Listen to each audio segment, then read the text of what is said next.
Well, he is a spiritual teacher, a global philanthropist, and the best-selling author who's known for challenging how we think about life.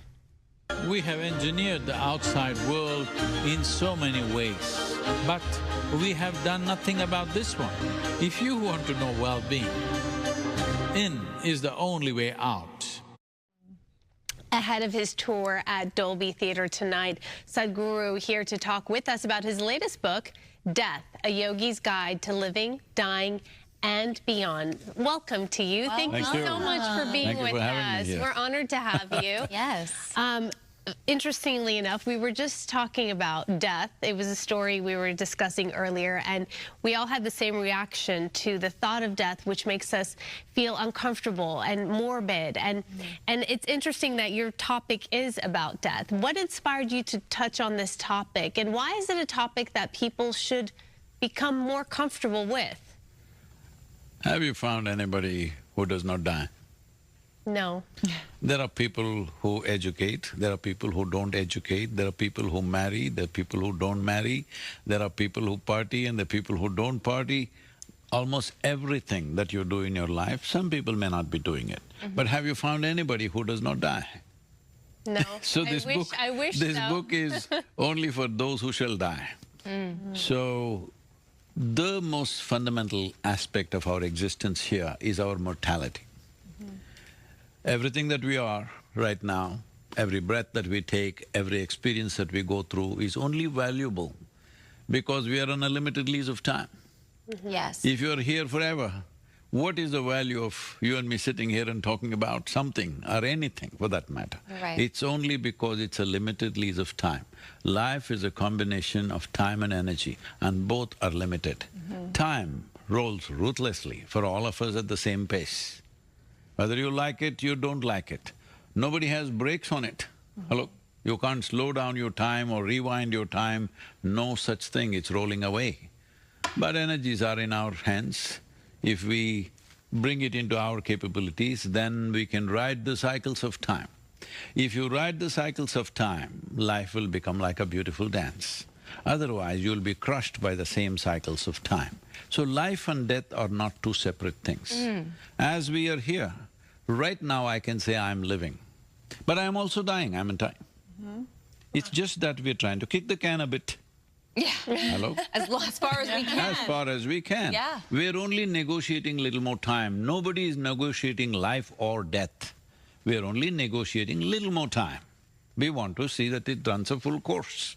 But death is right now happening to all of us. We can call this living or we can call this dying, it's the same thing. Wow. But this morbid fear that people have created towards it makes us so unrealistic in the way we handle our lives.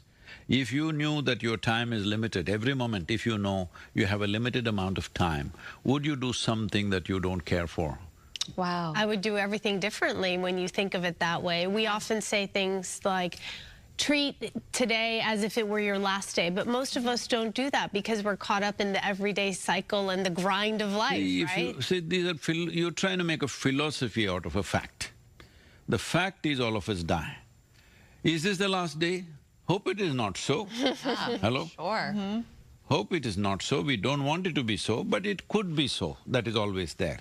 So you try to make a philosophy, this will make you pacifist. Oh, if this is the last day, what do I do? What is the point of planning? What is the point of building? What is the point of working for this? What is the point of fighting for this? Nothing is worthwhile.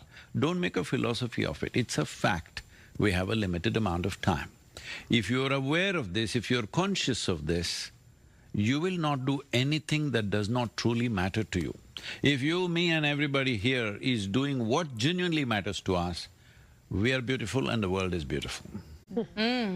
You've spent over 4 decades helping people navigate mental health, and you're hearing about mental health more and more. For our city, for Angelinos that are overwhelmed by stress, burnout, you've been here, the traffic can be intense every day too. Where can they begin with a small step to just take a little time out of their day to just take a beat? See, first of all, you think you must be stressed and then you must calm yourself. What stress means is, your internal mechanism, both psychological and physiological, doesn't have enough lubrication, it's friction. Internal friction is stress. Essentially, whether you call it stress, anxiety, depression, this, that, there are 72 names for different kinds of mental struggles. Essentially, you have turned your intelligence against yourself. If your intelligence was working for you, if your thoughts and emotions happen the way you want right now, would you keep yourself blissful or stressful? Blissful. Blissful. Of course. Why is that not happening? You're right. We have So simply because you have the most sophisticated gadget on the planet. Human mechanism is the most sophisticated instrument on the planet. Do you agree with me? Yes. Absolutely. Have you read the user's manual? I wish there was one, right? There is one. It's just that without understanding the fundamentals of how this works, we are trying to blunder through life and everything seems to be stressful. Tell me one thing that people are not stressed about. Ooh. Not stressed. Not stressed? Yes, That's you a said trick traffic. question. Traffic stress. Traffic means what? Most of you are driving your dream cars. So if you get to stay there for a little longer, what's your problem? You must be enjoying it. So it's just the point of view, shifting your Perspective. mind. It is not right? about a point of view. I'm just saying, suppose your hand is out of control and these two fingers want to poke your eyeballs. Is it normal? No. No. So if your own thoughts and emotions continuously poke you from inside, is it normal? No. But you are making it normal, that's the biggest mistake. It's not normal to be anxious, it's not normal to be stressed. It is just that when majority of the people join in one gang, see, if all of us are smoking, it's normal to be smoking, she doesn't smoke, she's no good. Hello? Yes or no? Yeah. So everybody is stressing, so that's normal. People ask me, Sadhguru, what do you do to unwind yourself? I said, I don't wind myself up. I can see why you are very popular amongst the celebrities. And you know what's exciting is that your event at the Dolby, the home of the Oscars, which is very, as an entertainment reporter, that's very exciting for me. But tell me about getting those celebrity endorsements as well. I mean, for anyone, it means a lot. But See, Tom Brady, Matthew McConaughey. Tom… Matthew. Matthew, okay. Look at this is A-list. What I'm saying is, I don't categorize human beings as Right. this and that. I spend a whole lot of time in rural India with tribal women who have no education, who have not even a cell phone. Right. A lot of time. 70% of our activity is in rural spaces. And at one time I was doing this personally, but now our teachers are doing. Our programs are mandatory in all the prisons in southern India, and we also did in Pennsylvania, Kentucky, and yes, and Tennessee also a little bit. Why this is called as enough freedom for imprisoned. People say, Sadhguru, why are you spending so much time with these criminals when we are all waiting and we can't see you? See, I don't see any criminal, I don't see any celebrity, I don't see this and that. I just see human beings in variety of sufferings. Some have created external situations which are unpleasant for themselves. Some are in war zones, some are in famine zones, some are in well-being and suffering. Those who are in war zones, outside situations are threatening their life moment to moment. Famine, enormous suffering, children are dying in front of them. People who are in well-being, people who had good breakfast and came, their suffering means it's their own doing, isn't it? So you're See, if something is poking you from outside, we need to deal with it differently. If you are poking yourself from inside, you need to look at this because this is a very cruel joke on all the people who are not doing well. Hello? yeah. Because to bring an individual person or a society from poverty to affluence is a humongous task. Takes generations of work and ecologically it's super expensive. Right. But after doing all that, you're miserable, you're a crime. So about celebrities, I don't see them as something different. They're human beings, what everybody is aspiring, some people have made it. Right. So, you value their success, of course, you should recognize their success. But the important thing is, they have reach and they want to use that reach in a responsible manner to impact the world, which is very important. That's good. Because we must understand many great beings have come on this planet. Yes. You can name a few. One that all of you would be familiar with, Jesus. How many people could he speak to in his time? 12 people. Out of that, one of them freaks on him, all right? Right? His apostles. Yeah, and then There. Judas. You go back and see Gautam Buddha, how many did he speak to? A few hundred. You talk about Krishna, a very glorious being, only one person he spoke to, all right? This is the first time you can sit here and talk to the entire world.